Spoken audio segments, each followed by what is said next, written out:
They say I might as well face the truth, but I am just too long in the tooth. So I'm an O-A beard wing mean, but I've not yet quite gone to sea. I may be over the hill now that I have retired, fading away, but I'm not yet expired. Clapped out, run down, too old to save, 1 foot in the grave.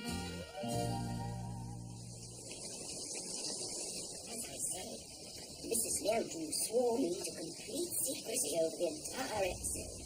I mean, there are some things too personal to upset me. They could just blather all round the houses as I gossip. Well, as far as anyone can tell, the roots of it all started one morning last June. A few of us were round having a bit of a chinwag over coffee, and somehow or other, the subject had drifted onto weird dreams and nightmares. Exactly.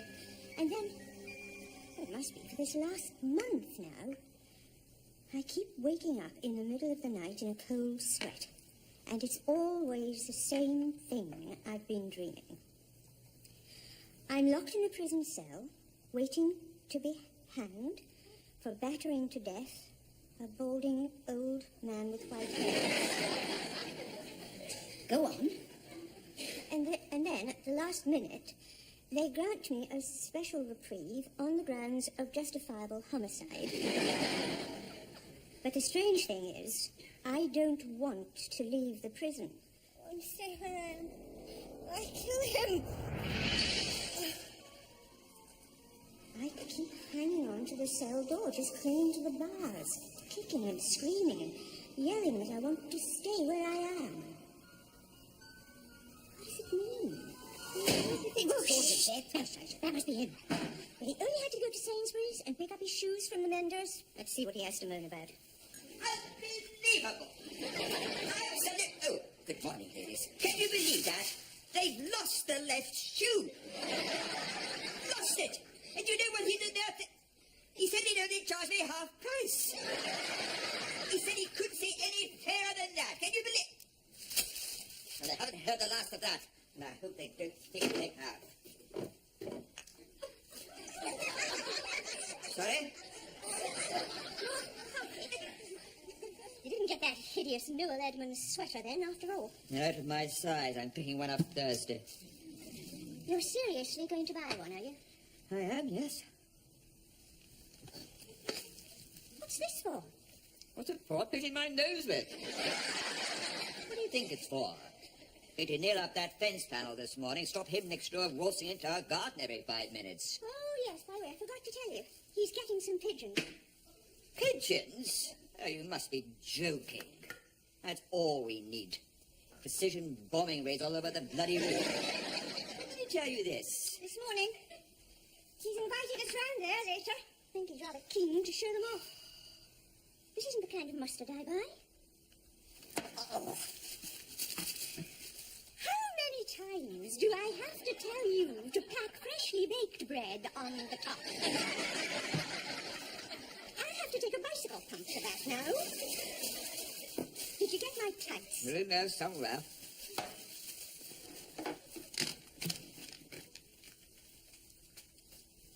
These are stockings. And they're blue. Don't you look at anything before you buy it? Sure, it said tights. Thick blue stockings. That's how you see me, is it? But they might come in handy. What for? Insulating a pair of electric eels? I can just take those straight back and change them. I'm not going back to face all those giggly girlies on the till.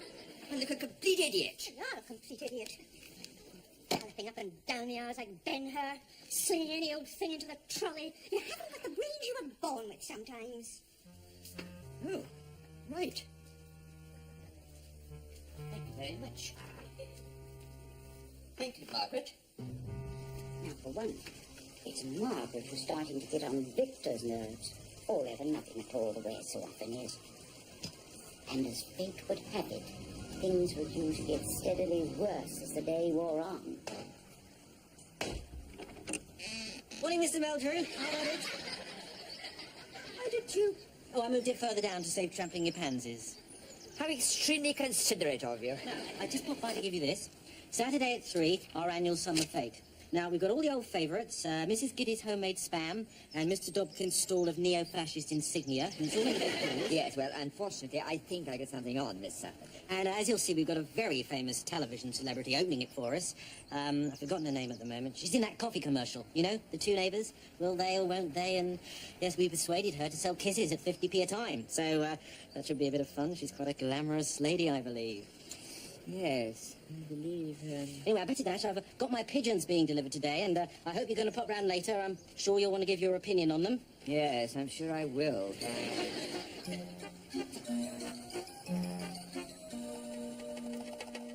Okie dokie, so that's Mr. Swaney 259, Mrs. Meldrew 236, and Mr. Meldrew 12. Would you like another game? I imagine it's probably past his bedtime by now, actually. I must say, that was very bad luck you had there. I don't think I've ever seen anyone pick up 7 E's at once before. A record. Oh, incidentally, Mr. Meldrew, I meant to warn you, don't use the white hand towel in there. I've got a contagious skin disease that erupts all down the backs of the arms and legs. And it's not a lot of fun, unfortunately. Yeah. Anyone fancy a game of charades at all? Oh, well, to be honest, I think it's time we are getting back. Thanks for the save. It's nearly 4:15. Oh, shush. Just a minute, if you would, please. I think Mother's woken up by the sound of things. I think she wants something. That was 2 clumps with her walking stick, 2 rings on the bell, 2 hoots on the horn, and 1 whistle. Right, where's the code book? Clump, clump, ding, ding, honk, honk, peep. Clump, clump, ding, ding, honk, honk, peep. Help, I'm being attacked by 2 masked gunmen with blunt objects. I don't think that can be it. Oh, no, she probably means clump, clump, ding, ding, peep, peep, honk. Please bring me up a digestive biscuit. Right, I'll be back in just 2 shakes of a lamb's tail, will you? Well, actually, now might be as good a moment as any for us to wend our way, actually. Are you sure? Oh, well, it's been a treat having you, and we must do it again soon. Yes, we will. You come to us. It'll be fun. Oh, thanks. Yes, that would be nice. Now, you sure you don't want to take a pigeon back with you? They're nice, Cole. Thanks. I think I've eaten enough for one night. So, good night, then. Good night, then, and bye, Mrs. Meldrew. Bye. Thanks for everything.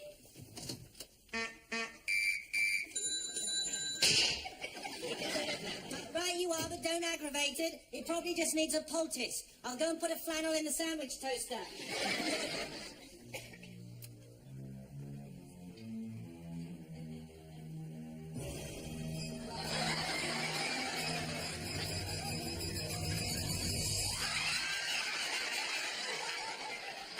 Boston Strangler. That was an easy one, I'm afraid. Oh, do you mind if I go and pop a drop more ice in here? Help yourself. Thank you very much for that. Why don't you just mind the Texas Chainsaw Massacre and put us all out of our misery? When you said he could come round here next time, I didn't expect it to be 15 minutes later. 2 bloody hours he's been here. Now, you will tell me if I'm keeping either of you up. Yes, that was a good film, The Boston Strangler, yeah. Do you ever see it, Tony Curtis? Oh, I think we saw it in London. I think that's the one where he was sexually molested by a monkey. Was he? I don't remember that. Not Tony Curtis, Victor. As we were standing in the queue outside, you know those buskers with a monkey that holds out the cab for the money? Well, it leapt on Victor like a thing possessed. It took 3 buckets of water before they could drag it up. Remember? I'm hardly likely to forget it, am I? And I think we could spare Mr. Swaney all the lurid details if you don't mind. Put him anywhere near a monkey and they go wild with excitement. Chimpanzees, orangutans, the lot. We never have fathomed out why they found him so erotic. I did think of writing to Desmond Morris. Right. Now I know, don't I? Know what? Why all those biddies were laughing this morning when I peeled that banana. It's so nice to know that every embarrassing detail of my life has been broadcast to the world by those closest to me. Victor Meldrew, the complete idiot. He's always good for a laugh. Just ask his wife. Where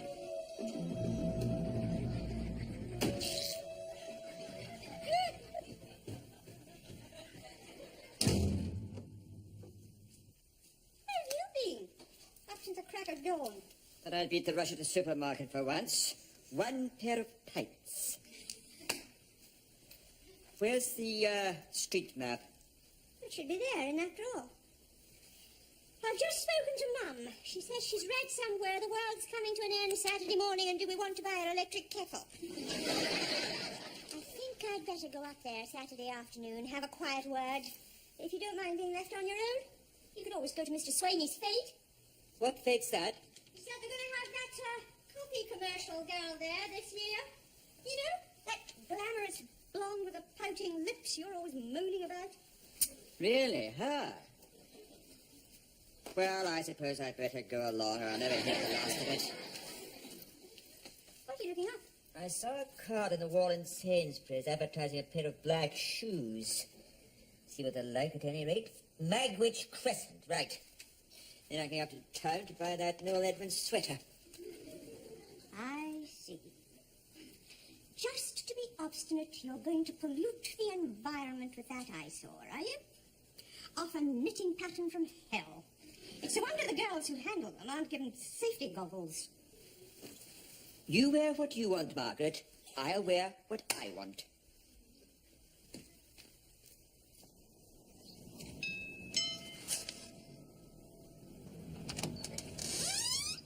Yes? Ah, hello. I believe you've got a pair of black shoes for sale. Oh, yes. Please, come in, won't you? Thank you. That was very quick. I only phoned the details through an hour ago. Well, I just lost a perfectly good pair myself at the shoemaking test.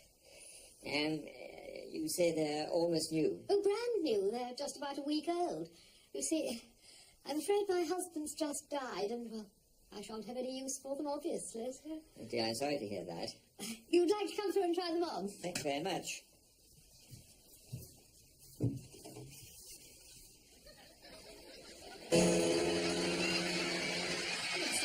A bit sudden and upsetting, of course, but... Well, we have to find up the courage, don't you? Go on with your life. Well, that's what he was always drumming into me, and... I'm sure that's what he'd have wanted. 8.5, that was your size, wasn't it?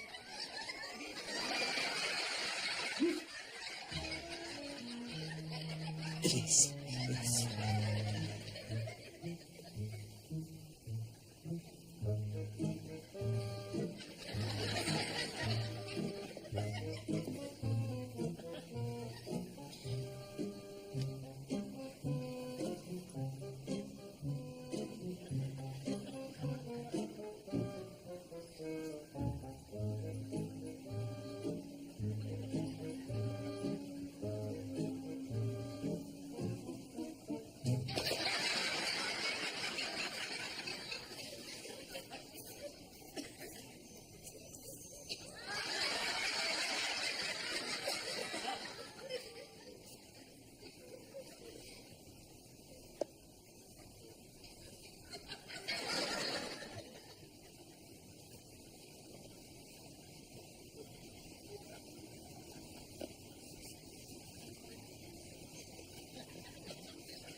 for her. She's not back from work yet.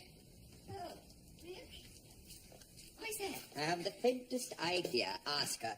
She's probably recording a Newsnight interview with Peter Snow about how much I snore in bed. Unusual for her to be this late. Perhaps I'll give the shop a ring, see if she's still there. Perhaps she's planning to sell me off to a circus. It seems that's all I'm fit for these days. Marriage. I see why people don't bother with it anymore. Yes, I agree to take this man, for richer, for poorer, in sickness and in health, till death do us part, when I'm getting a good price for his shoes. After I go tomorrow and throw myself under a steamroller, she can use me as a hearth rug. Mr. Meldrew? You want a cup of tea or something? Mr. Meldrew, I just spoke to the manageress at the florist's. She was still there doing some paperwork. She said Margaret never turned up for work there this morning. Nobody's seen or heard anything of her all day. Naturally, it was a terrible shock. We couldn't imagine what had happened. She left the house at 8:30 as usual. Where could she have got to? Well, for the next couple of hours, we were hardly off the phone, ringing everyone we could think of. Her mother, friends, relatives, neighbors. Nobody had seen or heard from her or anything.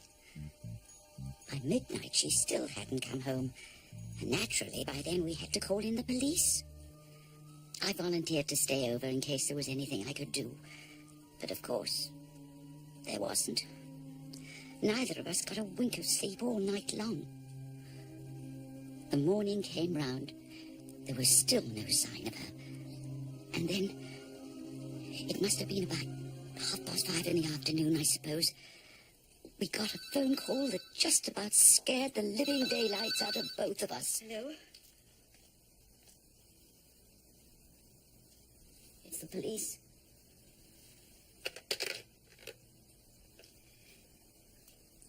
They found Margaret's raincoat down by the canal.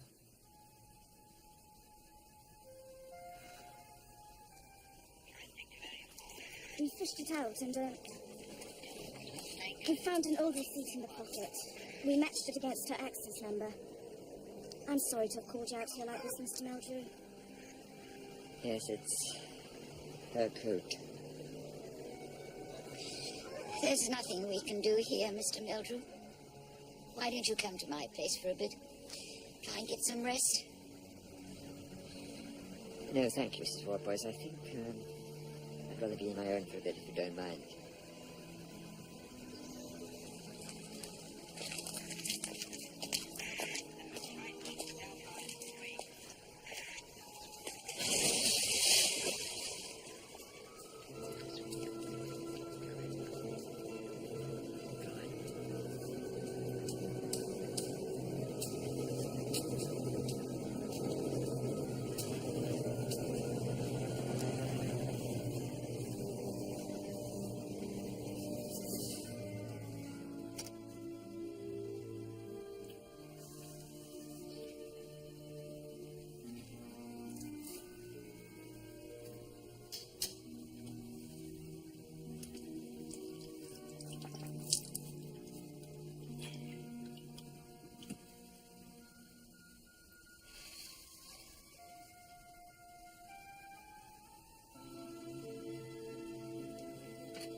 Shut the door properly or it'll just flap in the draught. Sorry.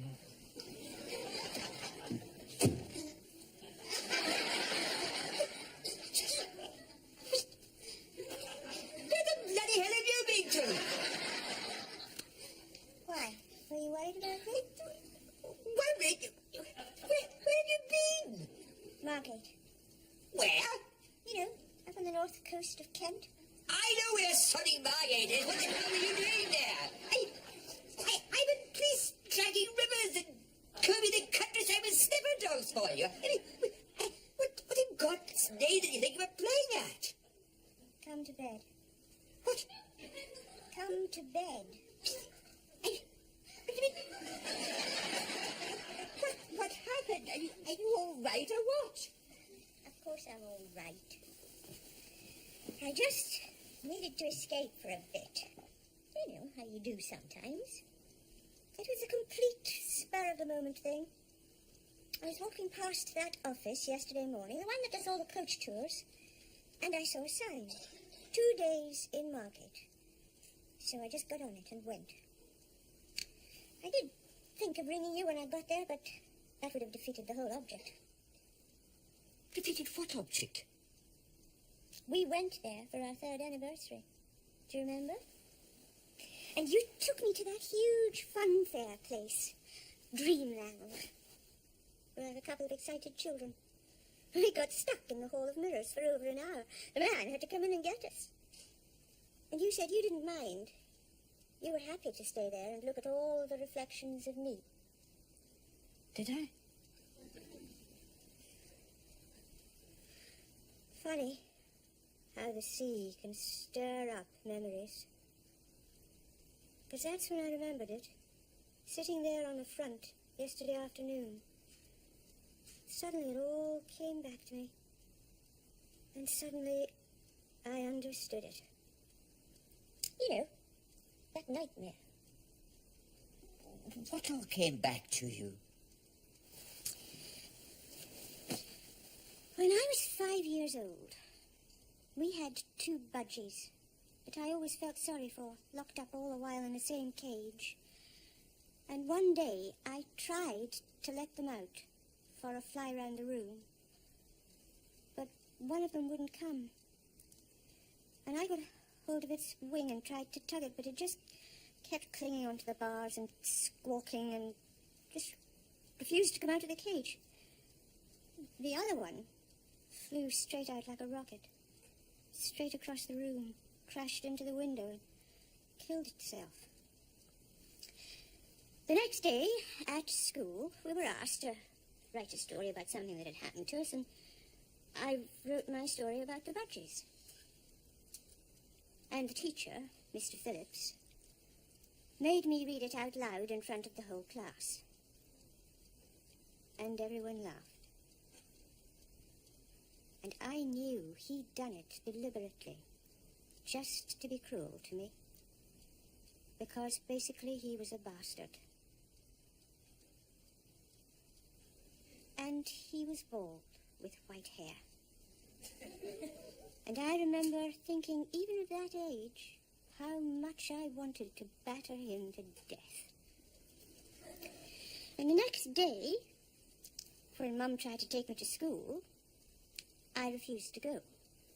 And she kept smacking me and trying to drag me out, and I kept hanging on to the front door, screaming and kicking, because now I knew how horrible everything was out there. And I knew why the other budgie hadn't wanted to leave the cage. Because I suppose he knew he was better off where he was. But they found your green raincoat by the canal. Did they? What do you mean, did they? How did it get there? I hadn't worn that coat for 2 years, and last week I gave it away to a jumble sale. You never did notice anything I was wearing? No. Night-night. Night.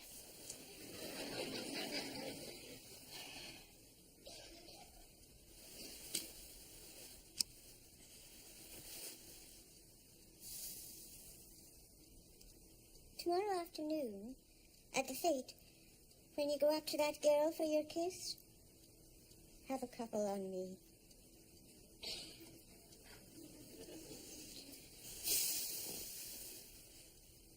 Okay, ladies and gentlemen, the big moment now. The lovely actress and star of all those famous coffee commercials couldn't make it after all, I'm afraid, today, due to a mix-up over her booking dates. But at very short notice, we're thrilled to welcome another young lady, just as famous, I think, from a tea commercial. So I'm sure you'll all give her a very warm welcome as I introduce... Sorry, yeah, she was here a minute ago. What she wanted to...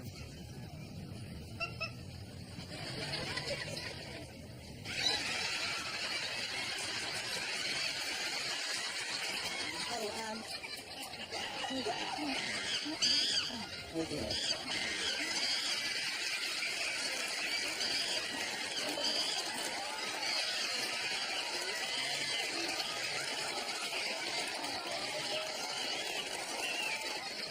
And I gather it took 3 buckets of water before they could let her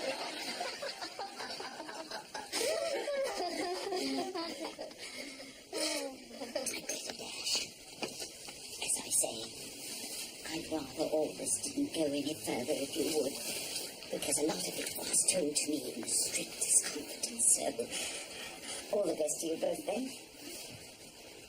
Hi. Hi. Hi. Nice woman. Yes. I don't know who she was.